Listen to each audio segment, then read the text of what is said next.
Hey, I'm Keith. And I'm Andy. We're in Every Time I Die, and you're watching AMBY. Not Andy. Not AMBY Williams. Hey everyone, it's Alicia from AMBY, and I would like to welcome you to our interview with Every Time I Die. Hello. How you doing? Hi. How are you both doing? Great. Good. Just want to say thanks for taking the time to have a chat. Of course. Of course. Our pleasure.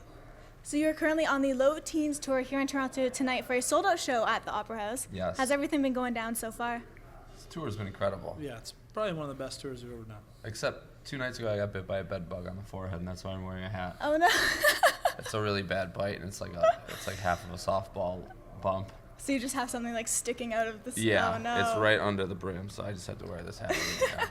I'm not usually a hat guy, but. Well, it's like you're hiding it, but you're not. So at least you're being a little bit out there with Well, I it. shouldn't have even said anything. Now you're gonna be performing. People are gonna be like peeking underneath. Yeah. For us. Yeah. It sucks. But otherwise, the tour is great. That's good. Yeah. Well, I've had the pleasure of seeing you guys live a few times now, and some of those times have been side stage, and I just love the way that the crowd feeds off of you. It's absolutely amazing. How do you get pumped prior to hitting the stage? I drink a white Monster, and then kind of run in place and stretch. I drink a clear alcohol, and then don't do either of those things.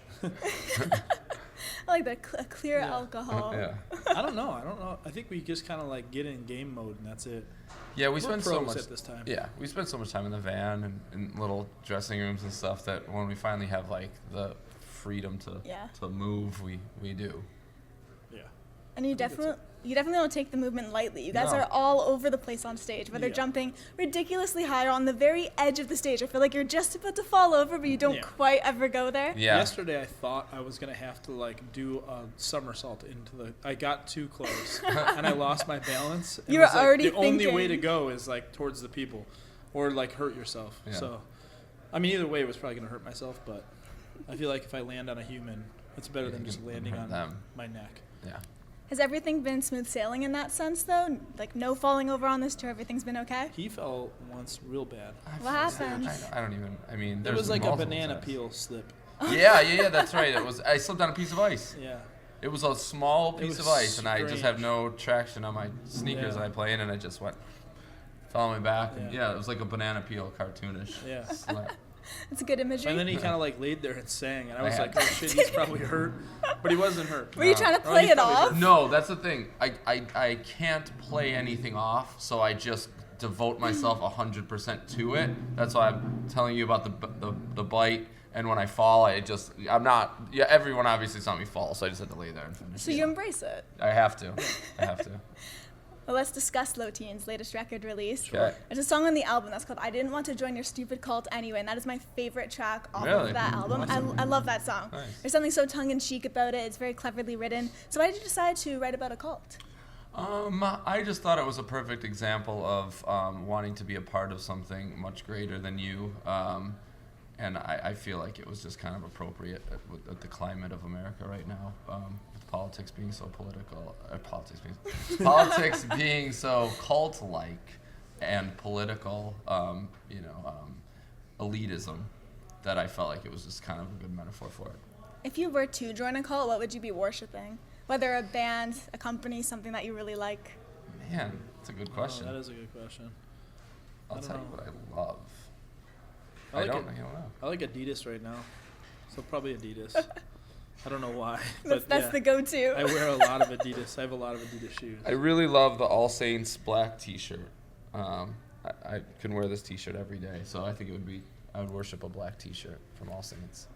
With the title like Low Teens, I have to ask, what were you both like as teenagers? Or in school even? Were you the class clown, Exactly the troublemakers? same. Were you really? Yeah, Exactly. literally doing exact same thing as I was in high school. Yeah. Okay. Playing guitar, watching wrestling, weightlifting. Yeah, I was listening to hardcore music, heavy music, and I was skateboarding a lot in high school, though I don't do that anymore. Okay. Yeah. Is that because of a specific wipeout, or it's just something that you I'm stop just doing? old. I can't do it anymore. I just can't do it. I'm too frail. I'm too old. Yeah. And I think that doing things like that is kind of a little like, you gotta let that stuff go. You gotta Okay. put childish things behind you sometimes, and that was one of them. What other childish things make that list? Like once you're a certain age, they just got to be cut off. I kind of don't. Making out with 13-year-old girls? I definitely That's can't do that an anymore. important Yeah. one. Yeah. I don't eat pizza that much. Okay. I eat it when I have to. But for some reason, pizza's like on that list of like things that like, it reminds me of like when I only ate pizza when the band started because I only had money enough to like eat pizza. So like when I eat pizza, I'm just like, ugh. It makes you feel and I It love brings it. you back to that. It makes me feel really like it's tasty, but at the same time, I'm just like, I could eat anything else. Why am I eating this right now? Well, going into this interview, I just had a couple of random questions I really want to know the answers behind. So Okay. I'm just going to reel them off. Cool. All right, so the first one for you, Keith. Okay. Do you still watch Dr. Phil on certain I afternoons? do. I love Dr. Phil. And you still watch them with your daughter? Yes, and but I used to watch Maury Povich a lot, but that's gotten a little too phony, and nothing gets solved. So I feel like Dr. Phil is like the gentleman's Maury Povich because Okay. it's very civilized and there's a resolution and it's interesting and it's helpful. And say what you want about Dr. Phil, yeah, he's a hack, but the show is really interesting. The topics are good, and I enjoy it. Okay, and then something I'm very curious about with you, Andy, is your Twitter description. Part of it says you're a crusher of diarrhea-inspired food. Yeah. What the hell does that mean? I had a bad stomach for a long time. So pretty much everything is just kind of, like, oh, yeah. I'm like the guy that will, like, I don't know, like, they'll have the crummiest thing at a place. It'll be, like, every meat on it, like seafood, pork, chicken, beef, and I'm the guy that will, like, eat that. And then get diarrhea. Yeah, hug the bathroom. Yeah. Another way that you both are transparent, you just put it right up Yeah, in your you Twitter gotta- description. Yeah. Horrible Honesty is the stomach. best policy, yeah. And then something that you tweeted out, Keith, it was hummus is the worst of the dips. In the snacking community is known as Bozo's garnish. Yeah, I hate hummus. Every band I interview is like their go-to is hummus. And I don't even eat meat, so it has nothing to do with it. Like I should eat hummus, and I just can't stand the taste of it. You know what's- Nothing dipped in it tastes good. Think about this right now. So, okay, how bands work is you get a rider. So, like a rider, they'll ask you, and it's like a certain amount of dollars that they put aside to get stuff that you want. And I think when we started this band, we just totally thought, oh, well, these are the things we have to have. Yeah, you gotta have. And like hummus is one of those things where it's like, oh, you have to have hummus. Like I like hummus, but why do we get hummus? Hummus is the thing that's on the rider. Like the person that comes into the dressing room where you're like, I don't know this guy. Does anyone know this guy? Why is this guy here? And everyone just assumes everyone else knows him, so nobody kicks him out. That's hummus on the rider. It's there, and I just assume somebody else must have put it on, but everyone else probably assumes that I put it on, and I didn't. I don't like it. And then it never gets resolved. No. Last time we were in Toronto, we were in Toronto. Keith had to go home for an emergency, and about 2 weeks into the tour, I had texted him, "Hey, who keeps putting this garbage on the? Like, none of us are putting LaCroix. It was It was LaCroix. yeah. And I texted him. I go, "Did you put this? No one is drinking this. We have like 10 cases of LaCroix in Yeah, the that was thing." me. And he goes, "Yeah, that was me." And I was like, "Well, when we get home, you have 10 cases of this shit. We're not putting it on the rider anymore." Yeah, it got And that was taken like out. there was no question answered, and then finally we were like, "Oh yeah, we should text Keith." And I text Keith. He's like, "Yeah, I got." Yeah, it was pretty. I mean, I didn't know I was gonna have to leave, so I put it on the rider. But then Yeah. I was the only one that really drank. And it was like and to the point where like days were going by where we were just like, "Has anyone drank?" It was just a this? mystery. Yeah, it is really good though. He Still, got it. I He like had a bunch of it. I like it. And for the last random question, if you could have one wrestler come out and introduce the band every single night, which wrestler would that be? Man, I don't know. See, there's two ways you got to go about this, because you can go live or dead, right? Yeah. And that means if I pick a dead guy, that means he's alive. He's working again. And I get to watch him. So that would probably be Bruiser Brody, because he's my favorite of all time. But you can't get better than Ric Flair.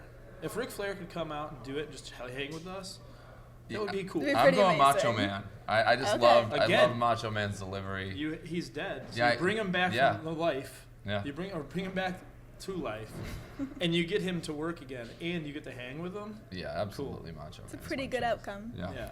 definitely. That is a pretty good outcome. Well, just to wrap everything up, is there anything you want to leave with all of the fans who will be viewing the interview? No, just come and see us when we're on tour. We're gonna be touring a lot. Yeah. We got a light show now. We invested in our own lights, so Got some there's stuff made. an added element to our shows now, which is Yeah. cool. Awesome. Well, I'm excited to see that in Toronto tonight, guys. Yes. Thank you so much for joining Yo, me. Of course. She's going to. You might. I can't remember if it's. Remember we were talking about this before. I don't know if it's. Is Vanessa Carlton you like? Yeah, that's who I'm interviewing next. I love Vanessa Yeah, I'm running over I to interview love her. Vanessa. She's leaving right now to go interview. Please tell her her. I said hello. Do you want an autograph? Yes. Okay. Hey, is that? Yeah. Making my way Making down. my way downtown, walking fast, faces passing homebound. Do-do-do-do-do-do. I love her. Yeah, she's He great. loves it. There was a Awesome. point in time where like I'd fall asleep in the van and wake up. He'd be driving, and that song would be on all the Really? time. Jamming it. Yeah. That's awesome. It's hooky. It's very catchy. It is. Yeah. Tell her I So said there hi. you go. Yeah, tell her you said hi. Well, just thank you for joining me, you two. I thought it was course. Michelle Branch. No, she's good too. And remember, to everyone viewing, you can visit us at musicblogger.com for all exclusive interviews, features, videos, and so much more. See you next time. Sweet. Thank you.